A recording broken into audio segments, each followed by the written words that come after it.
Camera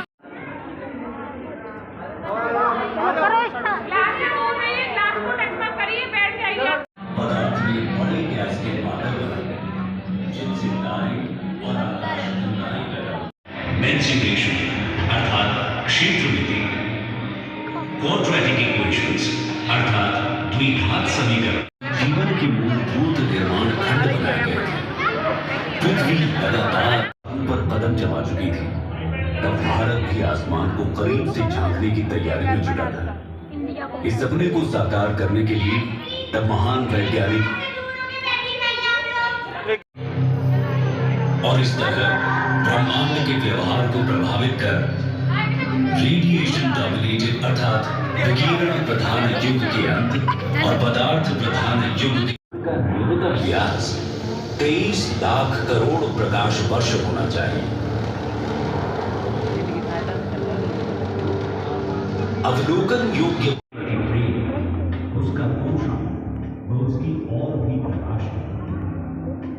ये जानकर हमेशा गर्व महसूस करें कि आप उस भूमि के निवासी हैं जहां कई महान दार्शनिक व ज्ञानदाता रह चुके हैं जिनके योगदान में प्राचीन काल से मानव जाति की अनंतता सहायता की। निकटतम यह ग्रह एक चट्टानी वायुहीन दुनिया है जहां तापमान में अत्यधिक उतार चढ़ाव होते हैं, जहां दिन लगभग 427 डिग्री सेल्सियस पर झुलस सकते हैं, वहीं रात का तापमान -180 डिग्री सेल्सियस तक गिर सकता है। बुध की सतह टकराव से बनने वाले गड्ढों से सजी हुई है और ये पृथ्वी के लगभग 28 दिनों में सूर्य के चारों ओर एक परिक्रमा पूरी करता है। इससे आगे बढ़ते हुए शुक्र अपनी मनमोहक सुंदरता से ज्यासारणी तथा और भी बहुत कुछ। खगोल विज्ञान के क्षेत्र में मैंने सौर और चंद्र ग्रहणों पर गणना देने के लिए प्लेन ट्रिग्नोमेट्री अर्थात समतल त्रिकोणमिति, स्फेरिकल ज्योमेट्री अर्थात गोलाकार ज्यामिति में लागू किया। साथ ही साथ ये सिद्धांत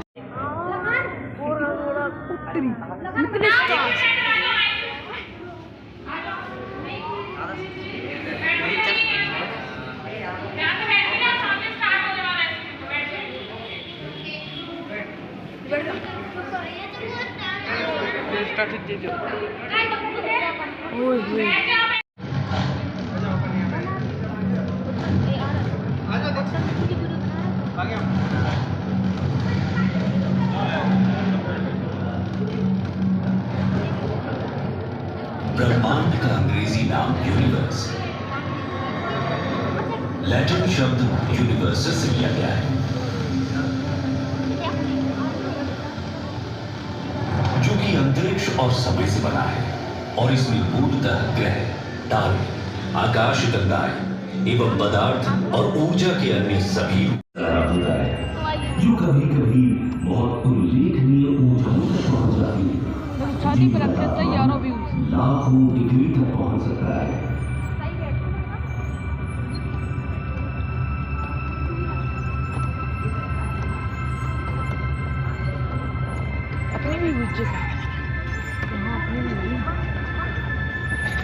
सौर मंडल में हमारा प्रारंभिक गंतव्य बुध की विशालता और विभिन्न खंडों से होकर अपनी यात्रा के बाद जैसे ही हम खुद को अंतरिक्ष केंद्र की इस अद्भुत डोम गैलरी में पाते हैं, आइए हम अपने ब्रह्मांड के सबसे दूर तक की यात्रा पर चलें। आइए ब्रह्मांड के परिप्रेक्ष्य में हम स्वयं अपने आप को जरा देखें कि हम कहाँ खड़े, हम क्या हैं। अब जैसे जैसे हम धीरे धीरे अपने नीले ग्रह की गर्मी और अपनी पृथ्वी के वायुमंडल की सुरक्षा को पीछे छोड़ते ऊपर उठते जा रहे हैं,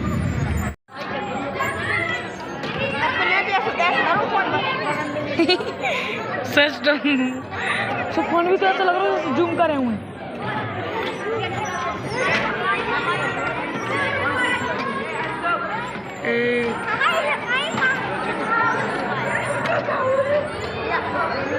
पर ये सीधी डिस्प्ले लगी कि वो ये अकेलो मतलब बंद से चल लो मकर डिस्प्ले लगी सब लाइट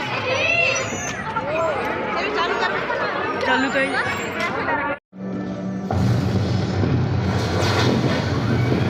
बैंग थ्योरी ब्रह्मांड के निर्माण और विकास में सबसे स्वीकृत ब्रह्मांड संबंधी विवरणों में से ये थियरी बताती है कि अंतरिक्ष और समय लगभग 13.787 बिलियन वर्ष पहले एक साथ मिल गए। अपन और झांसी को कई बार आते तो एक ज्यादा और चीजें और सब इसमें ये भी कहा गया कि तब से ब्रह्मांड का विस्तार होता आ रहा है। हालांकि ब्रह्मांड का स्थानिक आकार अज्ञात है पर बनाए गए।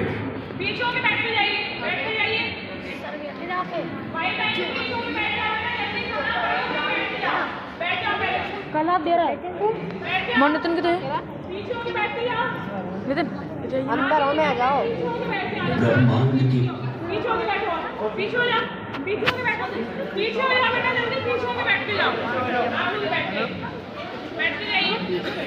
और अभी अपन तो बैठ गए जल्दी बैठ जाइए भैया और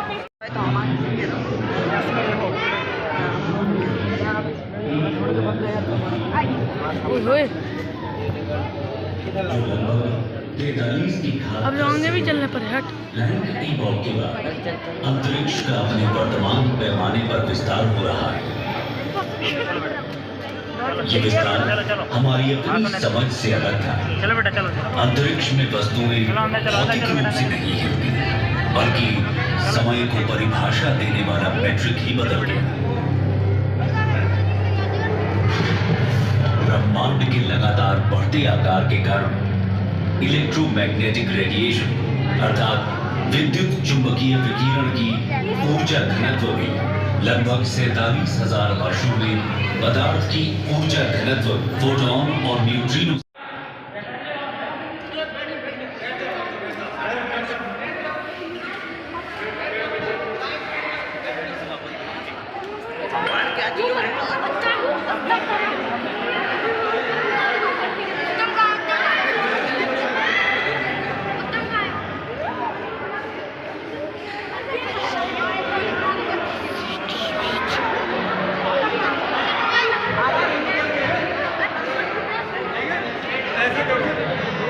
ऐसे बैठो सही से ऐसे पिक्चर देखते क्या टच नहीं करना नहीं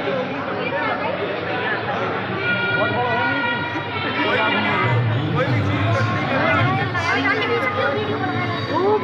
लैटिन शब्द यूनिवर्सल से लिया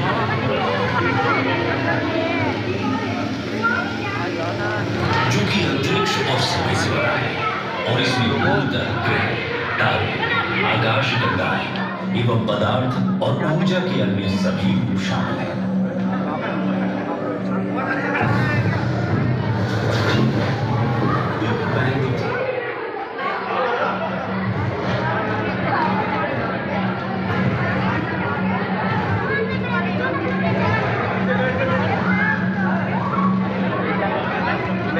बैठ जाओ ब्रह्मांड का अंग्रेजी नाम यूनिवर्स कि पृथ्वी अपनी धुरी पर ही घूमती है। मैं पृथ्वी के व्यास की सही गणना करने में भी पूर्ण रूप से सक्षम हुआ। हीलियोसेंट्रिसिज्म अर्थात सूर्य केंद्रीयता के सिद्धांतों सहित मेरी कई गणितीय प्रक्रियाएं आज जटिल खगोलीय गणनाओं का आधार होती है। इसीलिए भारतीय अंतरिक्ष अनुसंधान संगठन अर्थात इसरो अपने पहले उपग्रह का नाम मेरे नाम पर रखा था।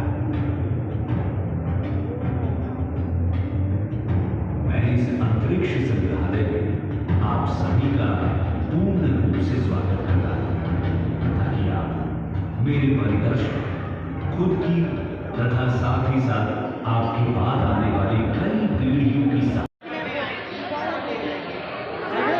टच नहीं करना लेकिन लाइट चली गई लगन छिड़ी को मैं भी आप ऊपर बहुत हवा आते हैं देख ले देखो और अभी लगन जा वो जो वो बताइए तो वही में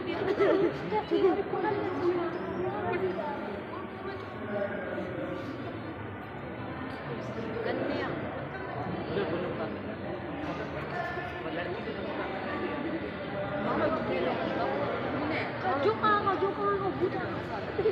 डल लगा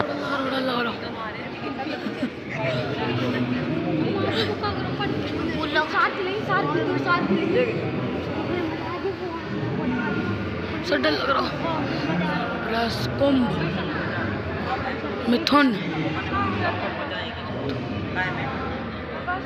फ्री में घुमाएंगे सभी में तो है पैसा नहीं वो बता ही रहा जाओगे तो पटक रहे भारी कितनी भारी हुई है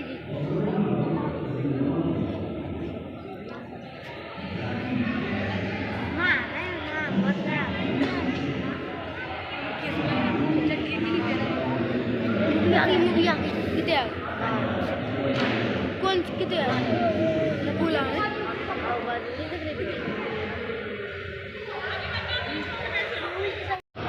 एवं उनके मार्गदर्शन के लिए शुक्रिया है। मुझे फोनेमिक नंबर नोटेशन यानी ध्वन्यात्मक संख्या संकेतन की आधुनिक प्रणाली की रचना के लिए जाना जाता है, जिसमें संख्याओं को कॉन्सोनेंट वावल मोनोसिलेबल्स अर्थात व्यंजन स्वर मोनोसिलेबल्स के द्वारा दर्शाया जाता है, जिसका आप सभी उपयोग करते हैं। बाद में ब्रह्मगुप्त जैसे ज्ञानियों ने मेरे कार्य को गणित अर्थात मैथमेटिक्स, कालक्रिया अर्थात व्यंजन स्वर मोनोसिलेबल्स के द्वारा दर्शाया, जिसमें संख्याओं को कॉन्सोनेंट वावल मोनोसिलेबल्स अर्थात व्यंजन स्वर मोनोसिलेबल्स के द्वारा दर्शाया जाता है, जिसका आप सभी उपयोग करते हैं। बाद में ब्रह्मगुप्त जैसे ज्ञानियों ने मेरे कार्य को गणित अर्थात मैथमेटिक्स, कालक्रिया अर्थात कैलकुलेशन ऑफ टाइम तथा गोलवर्ग अर्थात स्फेरिकल एस्ट्रोनॉमी में विभाजित कर दिया। मुझे शुद्ध गणित में पाई का मान निर्धारित करने के लिए जाना जाता है। लैम्बर्ट के ऐसा करने से लगभग 1300 वर्ष पहले। इसके अलावा स्क्वायर अर्थात फर्क और क्यूब रूट्स अर्थात घन और हमारी बातों के बीच यानी इस क्षण वो लगातार बढ़ता जा रहा है।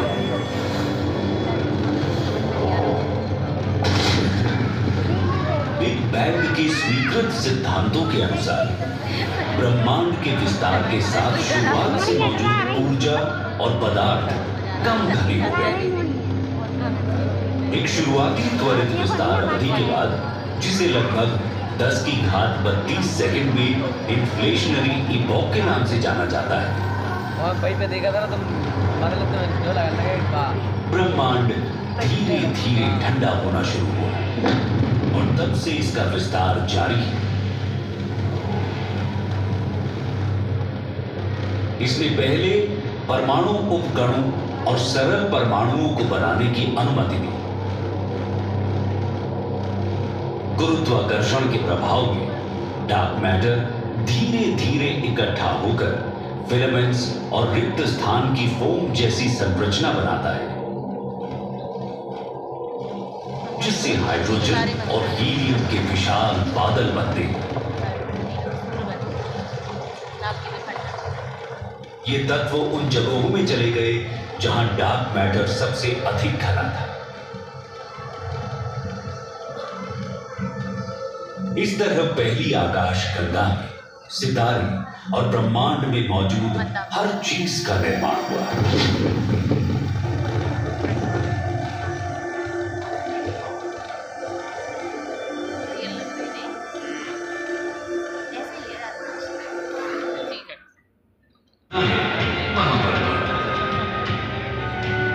उस समय पाटलिपुत्र पर गुप्त वंश का शासन चल रहा था।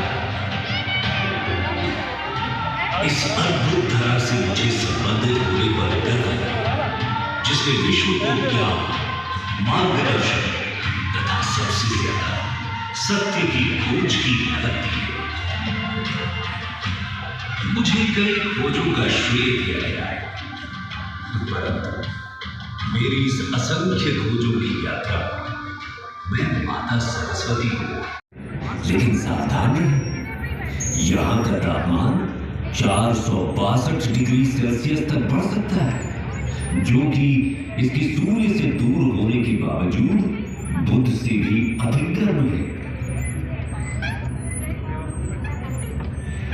हमारे ज्ञात ब्रह्मांड के सबसे सुदूर क्षेत्रों में जाने से पहले आइए कुछ क्षण के लिए अपने निवास ग्रह पृथ्वी पर टकटकी लगाकर नजर डालें, जहां हम जो कुछ भी प्यार करते हैं, अपना मानते हैं और संजोते हैं, वो हमारी सुरक्षित वापसी का इंतजार कर रहा है। हमारे प्रिय चंद्रमा की ओर आगे बढ़ते हैं, जो कि किंवदंतियों और कहानियों में एक खगोलीय प्रेरणा की तरह है। इसकी मनमोहक सुंदरता, जो अक्सर काव्यात्मक होती है, पृथ्वी के प्रकृति दुर्गम ठंडक के माध्यम से यात्रा करें। हम नए अन्वेषक बनने जा रहे हैं, जिन्होंने आगे बढ़ने और अपने भीतर खुद को खोजने का साहस किया है। अब हम ये यात्रा शुरू करने वाले हैं। अपनी सीट पर बैठे रहे।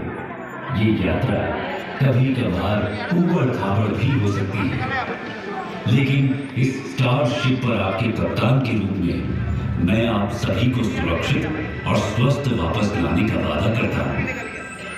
अपनी ब्रह्मांडीय यात्रा शुरू करने से पहले आइए हम अपने सौर मंडल पर प्रकाश डालें। सूर्य से शुरू होने वाले 8 ग्रह बुध, शुक्र, पृथ्वी, मंगल, बृहस्पति, शनि, यूरेनस और नेपच्यून है। एक समय 9वें ग्रह समझे जाने वाले प्लूटो को अब हमारी ग्रह श्रृंखला का हिस्सा नहीं माना जाता है। वास्तव में सूर्य के चारों ओर ग्रहों की परिक्रमा पूर्ण वृत्त में नहीं, बल्कि एक अंडाकार कक्षा में होती है। उदाहरण के लिए इस अंडाकार कक्षा का अर्थ है कि पृथ्वी और सूर्य के बीच की दूरी पूरे वर्ष बदलती है। ब्रह्मांड में अपने लिए एक बहुत ही अनोखी स्थिति हासिल करने के लिए विकसित हुआ है। इसकी विशिष्टता इसी तथ्य में कि जहां तक हम जानते हैं, ये एकमात्र ऐसा ग्रह है जिसमें जीवन शामिल है। ये अपने सबसे दुर्गम इलाकों में भी जीवन का पोषण करता है। एक प्रजाति के लिए जो रहने लायक नहीं हो सकती, वो दूसरे के रहने और पनपने के लिए आदर्श घर और निवास स्थान है। इस पृथ्वी पर जीवन की कई सारी प्रजातियां हैं, जिसमें कि हम सभी का नाम भी नहीं ले पाए। सभी प्रजातियां एक दूसरे के साथ अंतरंग संबंध में रहती हैं और पनपती रहती हैं। हर एक अपने अस्तित्व और प्रसार के लिए दूसरी पर निर्भर रहती है। अरबों वर्षों में हमारी पृथ्वी विस्तार करते रहने वाले ब्रह्मांड में लड़खड़ाते हुए उस पर संपूर्ण जीवन के लिए एक जीवंत अंतरिक्ष यान बन गई। इस अंतरिक्ष यान के 2/3 हिस्से पानी में ढके हुए थे और इसी ने इस ग्रह को उसका नीला रंग दिया। यहाँ पर जीवन की प्रथम रूप दिखाई दी। समुद्र के सबसे गहरे बिंदुओं से जीवन भूमि और सबसे ऊंचे पहाड़ों की ओर चला गया। पृथ्वी की गहराई में इसकी गर्म मेंटल और फिर बाहरी और आंतरिक कोर स्थित है। वहां का तापमान लगभग 5400 डिग्री सेल्सियस होने का अनुमान है, जो सूर्य की सतह के तापमान के लगभग बराबर है। ऐसा माना जाता है कि पृथ्वी का आंतरिक कोर धीरे धीरे बढ़ रहा है, क्योंकि आंतरिक कोर की सीमा पर तरल बाहरी कोर पृथ्वी के आंतरिक भाग के क्रमिक शीतलन के कारण प्रति अरब वर्ष लगभग 100 डिग्री सेल्सियस पर ठंडा और ठोस हो जाता है। पृथ्वी की आंतरिक और बाहरी कोर में निर्मित कन्वेक्शन करंट्स, अर्थात हमारे ग्रह की चुंबकीय फील्ड्स का निर्माण करते हैं। ये हमारे ग्रह के चारों ओर के चुंबकीय क्षेत्र ही हैं, जो हानिकारक विद्युत चुंबकीय विकिरण को हम पर हमला करने से रोकती हैं। कल्पना कीजिए, यदि मात्र एक दिन के लिए भी ये मैग्नेटिक फील्ड्स न होती तो सारा का सारा जीवन नष्ट हो गया होता है।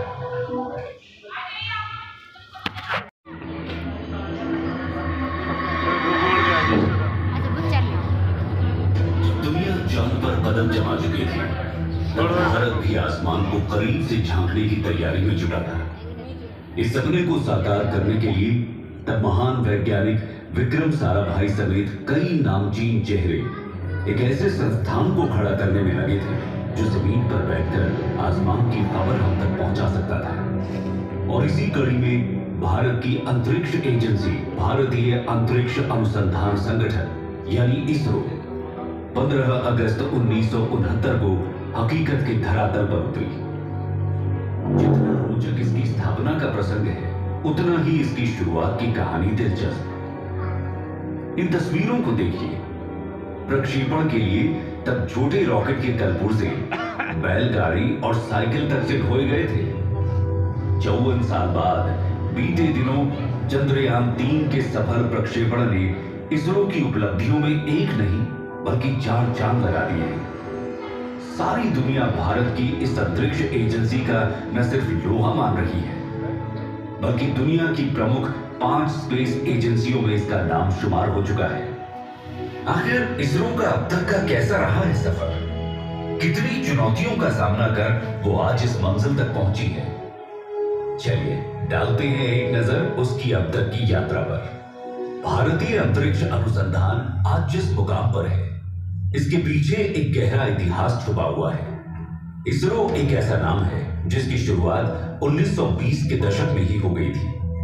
2 महान वैज्ञानिकों होमी जहांगीर भाभा और विक्रम साराभाई ने कई सारे प्रयोग करके अंतरिक्ष अनुसंधानों का निर्माण किया। अपनी सोच और समझ ने इसरो के विकास में महत्वपूर्ण योगदान दिया। सन 1969 में इस अंतरिक्ष अनुसंधान संगठन को ही तत्कालीन रूप से इसरो का नाम दे दिया गया। इसरो का मुख्य कार्य वैसे तो अंतरिक्ष में लॉन्च होने वाले व्हीकल सिस्टम और साउंडिंग रॉकेट के संपूर्ण डिजाइन बनाना, उसका विकास और उन्हें ठीक तरह से अंतरिक्ष में लॉन्च करने का है। लेकिन इसरो समय समय पर संचार उपग्रहों को भी डिजाइन कर उन्हें अंतरिक्ष में भेजता रहा है। यदि आज के समय तक इसरो की कामयाबी के बारे में बात की जाए तो इसरो द्वारा सैकड़ों की संख्या में सैटेलाइट अंतरिक्ष की ओर लॉन्च किए गए हैं। इसरो ने केवल भारत के लिए ही यान लॉन्च नहीं किए, बल्कि इनमें से अधिकतर यान विदेशों के लिए लॉन्च किए गए। भारत के विकास में महत्वपूर्ण योगदान देने वाले इसरो ने अब तक पूरे भारत में अपने 20 महत्वपूर्ण सेंटर स्थापित किए हैं। भारत के विभिन्न राज्यों में विभिन्न उद्देश्यों से अलग अलग भारतीय अनुसंधान के केंद्र बनाए गए हैं। इसरो की सबसे बड़ी और अहम उपलब्धि चंद्रयान की रही, क्योंकि इस यान ने चंद्रमा पर पानी की खोज करके वहां भारत देश का परचम लहराया और चांद पर खोज करने वाला पहला देश बनकर इतिहास के पन्नों में अपना नाम दर्ज कराया। 10 साल की कड़ी मेहनत के बाद इसरो ने फिर से चंद्रयान 2 का निर्माण किया। चांद की यात्रा करने के बाद इसरो ने मंगल की यात्रा 2013 में की, जिसे मिशन मंगल का नाम दिया गया। 2017 में भी एक ऐतिहासिक क्षण तब आया जब इसरो ने फरवरी महीने में एक ही मिशन पर 104 उपग्रहों को सफलतापूर्वक लॉन्च कर कीर्तिमान रच दिया। फिर 2019 में इसरो ने दूसरा मून मिशन चंद्रयान भेजा और आखिरकार 23 अगस्त 2023 को चांद पर कदम रख नया इतिहास रच डाला। भारत आज चंद्रमा के दक्षिणी ध्रुव तक पहुंचने में अग्रणी देश बन चुका है और इसका श्रेय जाता है इसरो को। इसके बावजूद